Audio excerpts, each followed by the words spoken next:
हवे प्यार पूजा हवे प्यार ही ईश्वर। हाई बात केहू न सोचे बिचारे, हमनी के दुश्मन भई बट दुनिया। हम बिनती बयाब केहू पत्थर न मारे, हना कौनु हाट ना बजरिया से होला, ना कौनु हाट ना बजरिया से होला।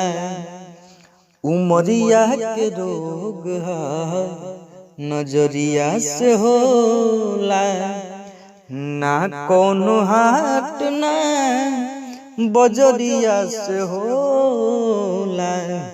उमरिया के रोग है नजरिया से होला। कहाँ कौनो जात पात पूछेला जियादा, कहाँ कौनो जात पात पूछेला जियादा। सोनहिया सिंगार हो सामरिया से होला, ना कौनो हाट ना बजरिया से होला।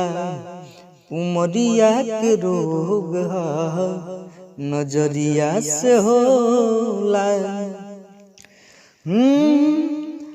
दहिया हमार हक दाद बासी तुम के, निका के मत मारो जा मर दो जहम के।